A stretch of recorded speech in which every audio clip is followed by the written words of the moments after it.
Welcome to An Apple a Day, a podcast, a resource, a community. Share your experiences and learn from others as we overcome barriers and learn to live a happy, healthy life with a disability.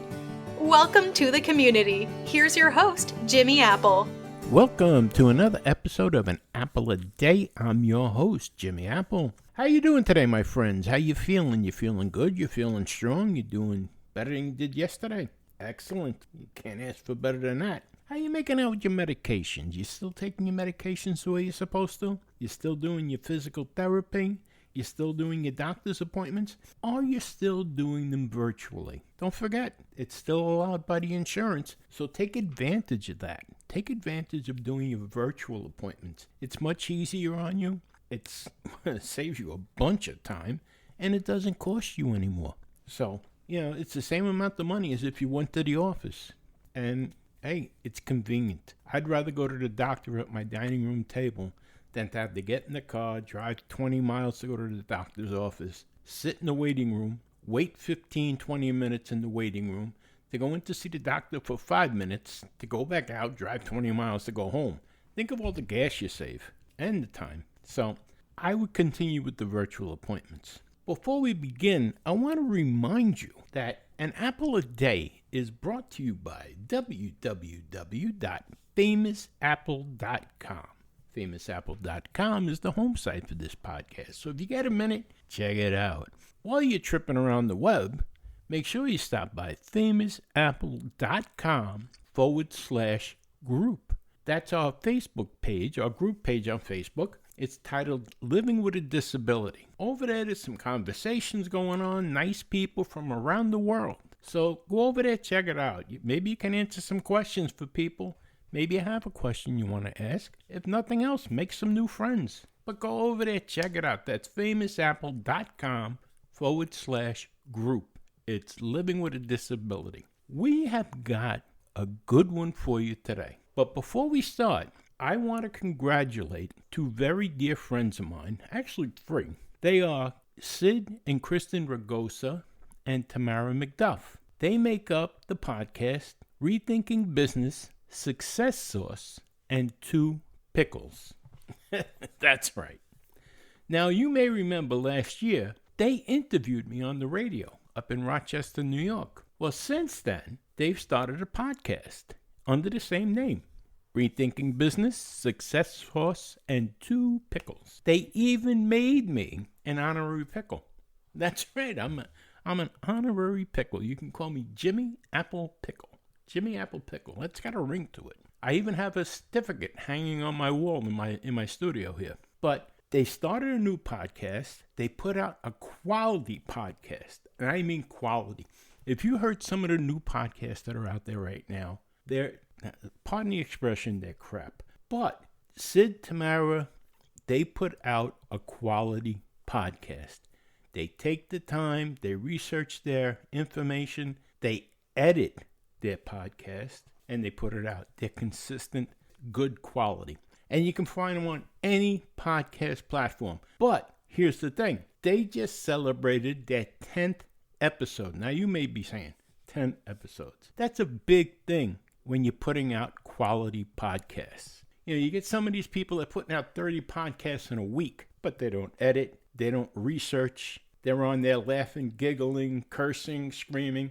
This is a quality podcast that Sid and Tamara put out weekly. Again, it's Rethinking Business, Success Sauce, and Two Pickles. And I'm the third pickle. So anyway, I want to congratulate them on a job well done. Continued success, my friends. And Kristen, you're a big part of it too. Now I'm going to put a link in the show notes so that you can check out Rethinking Business, Success Sauce, and Two Pickles. So make sure you check it out. I'm a subscriber over there. I listen to it every week. I enjoy Sid and Tamara. They make a great team. They really do. Anyhow, like I said, we got a good one for you today. A couple of things I want to go over. We got some response to last week's podcast, which I'm surprised at. I'm actually surprised. I said, believe in yourself, and a lot of good response to that. Definitely a lot of good response. but I actually got some people questioning it, and I got other people that were negative about it, believe that or not. But I didn't think believing in yourself was a terrible thing to say, but we're going to talk about that. We're going to talk about a couple other things. So sit back, relax, and let's get started here.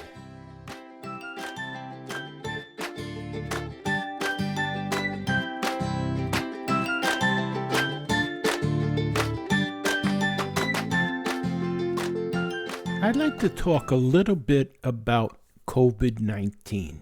Again, I'm not telling anyone to get the shots. I'm not telling anyone not to get the shots. That's a personal decision. That's up to you. No one can tell you to do it. No one can tell you not to do it. Personally, I think President Biden is wrong by saying it's a patriotic thing to get the shot. It's a personal decision. That said, people are going nuts. There's different rules going all over the country. Some states are open 100%. Some states aren't open 100%. Some places you have to wear a mask. Some places you don't have to wear a mask. Some places it's up to you if you wear a mask. Listen, I want to remind you about last year. When the summer came, the COVID numbers seemed to have dropped. Not dramatically like they are now. All right, we're getting a better handle on this, I think. But they did drop last summer, if you remember. And as the cold weather came back, as the fall came back, numbers started to rise again. We can't let our guards down. The shots, maybe they're a good thing. I don't know. And maybe that's the cause for the numbers being down right now.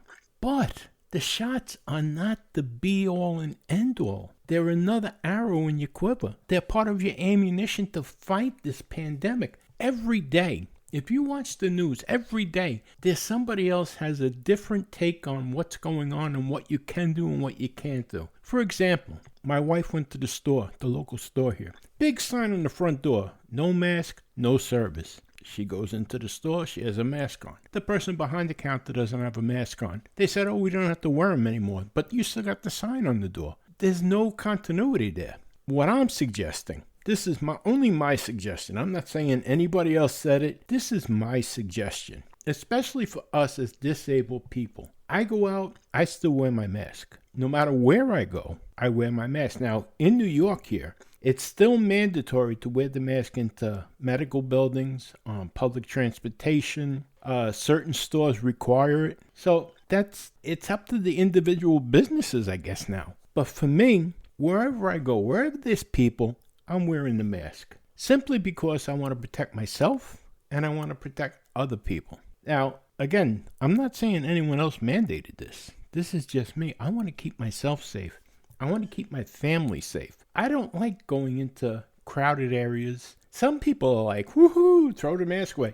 I seen on the news some New York politician had a mask burning party. You have got to be kidding me. You have really got to be kidding me. That would be like a politician back in the 60s having a draft card burning party. You're fighting a war here. The war's not over. It's far from over. 586,000 Americans are dead from this. And you're going to burn the mask? You're going to burn one of your weapons against this? What's going to happen if I'm right? And I'm saying if. It's a big word here, if. If I'm right, in the fall when the cold weather comes back, because this seems to be a cold weather bug, what's going to happen in the fall if the numbers go up again? Is that same joker of a politician going to be out there saying, oh, don't burn your mask, wear your mask, wear your mask? People are losing their minds. And the people that you're looking to for leadership, they have no idea what they're talking about, in my opinion. Me personally, I don't want to take any kind of information. I don't want to take any kind of direction from a government that couldn't handle the cash for clunkers deal a couple of years ago, buying old cars. They ran bankrupt within 2 weeks. So I don't want to take any direction from them when it comes to my life. I'm going to deal with my life myself. I'll see if I'm ready, when I'm ready, if I want to take this shot. As I told you, my wife took the shot already. She's a medical professional.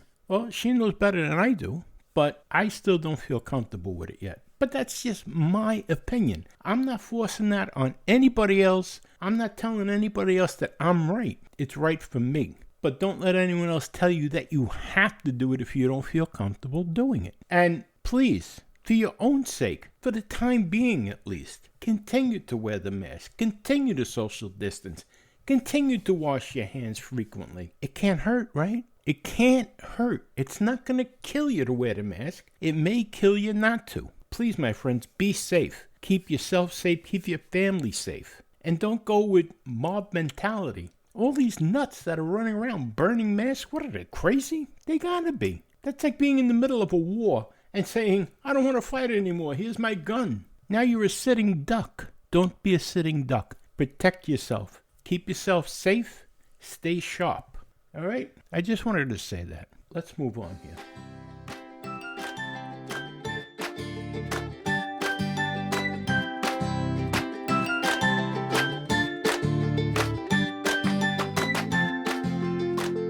Every person falls. We fall short in school, in love, in work, and in life. Our lives sometimes feel punctuated by those downfalls, the rejection letters, the unrequited love, the missed promotions, the life-altering traumas. We all fall. But then what? Check this out.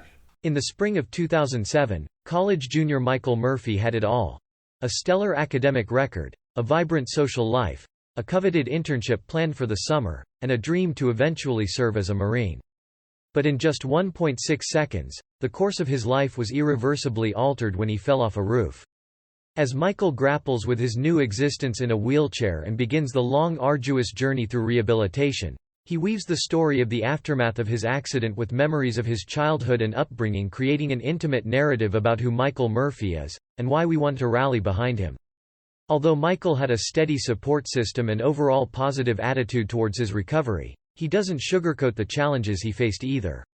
We feel his frustration as he is led to believe he has a learning disability when he's in school, and then again later on when seemingly small tasks like getting from his bed into a wheelchair require days of therapy and practice. We feel his panic as mind-numbing pain causes him to hallucinate in the hospital. But ultimately Michael learns to ask for and accept help from those closest to him and realizes by telling his own unique story, that he can inspire people, as he was inspired by GIMP author, Mark Zupin. We also learn about post-traumatic growth, or PTG, a relatively new scientific phenomenon that is, a positive change experienced as a result of the struggle with a major life crisis or a traumatic event. Once Michael learned about PTG, he realized that he had intuitively employed many of its methods during his recovery. Because these methods had guided him successfully through this experience, Michael decided that broadening its exposure and spreading its message was imperative to help those who have experienced trauma, as well as those simply trying to get through a tough time in life. Make sure to be here for the next episode of An Apple a Day, when Michael stops by to discuss his new book with Jimmy Apple, When I Fell: How I Rerouted My Life and Found Strength in a Severed Spine.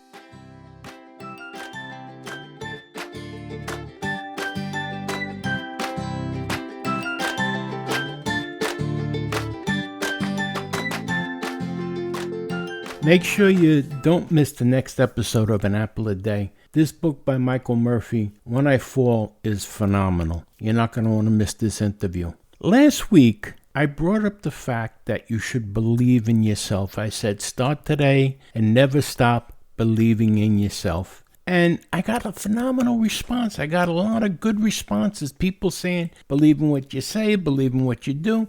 These are all good things. This is all part of believing in yourself. And, of course, you get some negative things, but I'm not going to dwell on the negative. You know, when we become disabled, we seem to lose some self-confidence. And when able-bodied people look at disabled people, they kind of have some doubts about us. They look at us, and the first thing they see when they see us is our physical disability. They're not looking at what our abilities are. They're looking at what our disabilities are. And we have to stop that. We have to show them what our abilities are. And the way that we show what our abilities are is by believing in ourselves. We have to show them that we're not our disability. And I'm always saying that. Don't let anyone define you by your disability. You have to believe in yourself. You got to believe that you are more than your disability. I've said it a million times.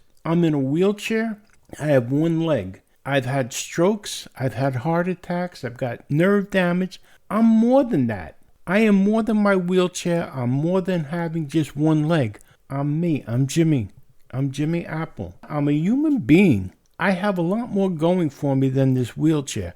I don't want anyone to ever look at me and say, oh, here comes the guy in the wheelchair. I want people to look at me and say, oh, here comes Jimmy. So I want people to see me as Jimmy, not the guy in the wheelchair. And that's how we all want to be seen. We don't want to be seen as our disability. We want to be seen as us, as formidable human beings. And that's what I meant by believe in ourselves. I wasn't saying that to be, that you should be cocky or anything like that. And the same thing holds true. You have to respect yourself. If you don't respect yourself, no one else is ever going to respect you. You can't let anyone disrespect you. And you shouldn't let them do that. Sometimes, again, it goes to self-confidence. As a person with a disability, sometimes you don't feel like you can command respect from other people. And that's wrong. You're no less of a human being. Having a disability doesn't make you less of a human being. There's no such thing as a disabled person. Get that through your head. You're not a disabled person. You're simply a person with a disability. That's no different than a left-handed person or a right-handed person. No different than a bald person or a person with hair. You're just a person with a disability. It doesn't make you any less of a person. Get that through your head. I can't say that enough. Too many people look at people with disabilities and think they're subhuman. That's not true. We have to make that clear, people. And you have to love yourself. You have to love yourself. If you can't love you, you can't expect anyone else to love you. Remember that, okay? Please, believe in yourself, respect yourself, love yourself, have fun, live your life to the fullest. Remember that, okay? Let's move on here.